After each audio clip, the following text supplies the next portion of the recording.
Tim always knew his family was odd. His mother was both lovely and aloof, and his father seemed to have all the time in the world.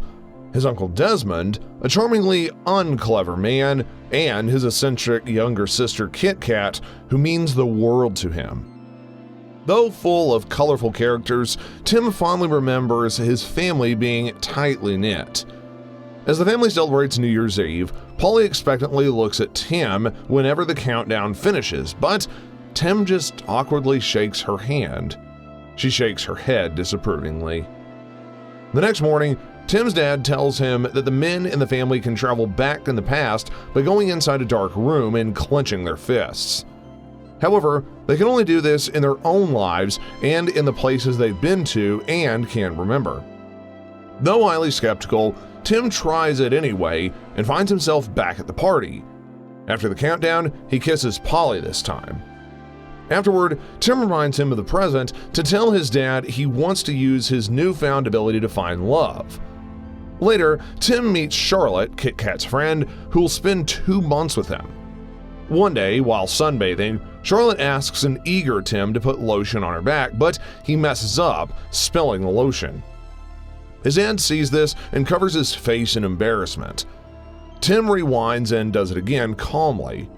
Later, Tim and his friend Jay play tennis against Charlotte and Kit Kat, but Tim is distracted by Charlotte and they lose embarrassingly. Soon, summer ends and Charlotte spends her last night with him, so Tim confesses to her. She turns him down, saying he shouldn't have waited for the last night. Tim rewinds and confesses again, but Charlotte tells him to wait until her last night with him. Soon, Charlotte leaves, and the next day Tim leaves for London to stay with his dad's playwright friend Harry, whose frustration about his play makes him cranky.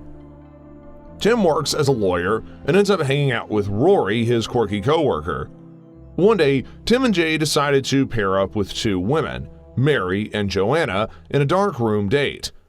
After the date, the 2 boys wait outside to meet with the girls, and Jay meets an uninterested Joanna, while an enchanted Tim hits it off with Mary and gets her number. Tim goes home smiling. At home, Tim meets a cranky Harry who's frustrated that his play's lead forgot his lines.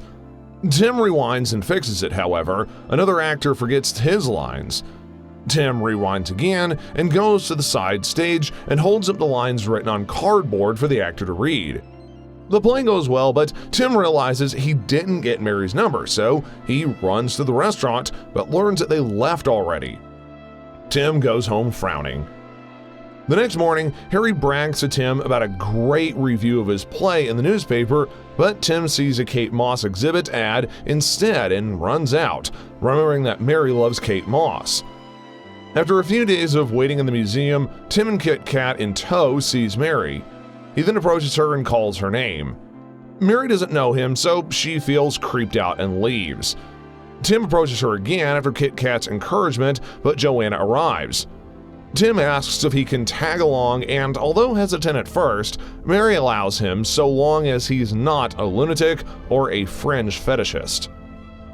Tim joins them, but soon he learns Mary has a boyfriend named Rupert who joins them shortly. Tim probes for details and learns that Mary met him at a party in Joanna's flat. Afterward, he goes to the restroom to rewind. Later, Tim arrives at the party early and sees Mary alone on the balcony. He leverages his knowledge of Kate Moss and convinces Mary to come with him to dinner, away from the party. She agrees, and they have a wonderful time bantering with each other over dinner. Afterward, Mary asks Tim if he can walk her to her car, so Tim eagerly accepts. After walking some distance, Tim comments that she must have parked far, but Mary reveals her car's actually parked outside her house since she actually got a lift to the party. When they reach her house, the 2 pause, look at each other, and kiss. Mary asks him to come inside and they have sex. However, Tim is unsatisfied with his performance, so he rewinds and does it again until Mary calls him the perfect guy. Soon, the 2 begin dating and live with one another. One day, Mary tells Tim at the last minute that her parents are visiting. When they arrive, a nervous Tim blurts out that they're not having oral sex, so he excuses himself and rewinds. Later, while having breakfast, Mary feels nervous, so she tells her parents she loves Tim. At night, Tim invites Mary to watch a play, but she refuses and wants to sleep all day, so he takes Rory instead. After the play, Tim sees Charlotte and they greet each other. Charlotte introduces her girlfriend, Tina, to Tim, but he misunderstands this, thinking she's her girlfriend. Embarrassed, Tim rewinds and meets them again. Tim then lectures Charlotte that people might misinterpret her introduction and think she's gay. However, Tina reveals she actually is gay. Embarrassed again, Tim rewinds again and doesn't talk to Charlotte. However, on their way out, Charlotte sees him, greets him, and introduces Tina. Rory comments that Tina's gay, but Tim shuts him up. Eventually, Charlotte ditches Tina and invites Tim for dinner. At dinner, the two have a wonderful time, so Charlotte tells Tim that she shouldn't have rejected him in the past. Tim walks her home and she asks him to come inside. A moment of clarity washes over Tim, so he says goodbye to her, runs home, and asks Mary to marry him. Half asleep, Mary doesn't respond well, so Tim rewinds and approaches her differently. Mary accepts and tells him that she's glad he didn't do something melodramatic. Tim agrees, but secretly tells the live band in the living room to go home before Mary sees them. Later, Tim and Mary visit Tim's parents to share their news. Tim sees Kit Kat, who's been let go from yet another job in London. She runs, tackles Mary, and kisses her repeatedly to make a good first impression, supposedly. At dinner, Tim announces that they're getting married soon and that they're having a baby. Back home, Mary encourages Tim to decide on the details of their wedding by taking a piece of her clothing with each decision. The two end up playfully chasing each other, though, as Tim insists that they have their honeymoon in Scotland. Later, the two get married despite the bad weather, and everyone gets soaked on the way to the reception area as the roof later collapses, but everyone is still in a good mood. Except for Harry, of course. Later, Rory gives his speech but ruins it, so Tim rewinds and picks Harry and then let Jay, but they also ruin it. Eventually, he picks his dad, who does it successfully. However, his dad feels dissatisfied because he didn't say he loved him, so he rewinds and gives his emotional speech. Soon, Mary gives birth to Posey, a baby girl. Overwhelmed with joy, Tim watches as his family shows their love for Posey. Eventually, Tim feels like rewinding became unnecessary because he's enjoying the little delightful details of life. At Posey's birthday party, they learned that Kit Kat got into an accident after an argument with her boyfriend. While in the hospital, Tim learns she drove drunk, so he rewinds and brings Kit Kat safely to the birthday party. Afterward, Tim talks to Kit Kat as they walk along the beach, where she tells him she's the failure in the family. Determined to help her, Tim tells Kit Kat about his ability and takes her back to the New Year's Eve party where she first meets her boyfriend. Kit Kat approaches him and punches him, so Tim takes her away again while their dad smiles. The two land in the present time, where Kit Kat now reveals she's with Jay. Everything seems fine, but when Tim comes home, Posey is now replaced with a boy. Tim rewinds to the boy's birthday to consult his father, who tells him that he cannot rewind past the birth of a child and that he's always going to have the exact same baby boy. To correct this, Tim rewinds back to Kit Kat's crush, but they end up staying Mary's beside.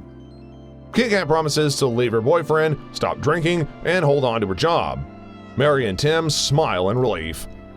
Later, Tim tells Kit Kat that Jay always had a crush on her.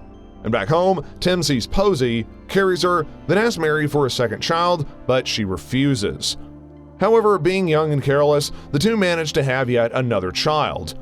One evening, Mary prepares to meet her publisher, so she goes through a bunch of dresses, unsatisfied with her looks.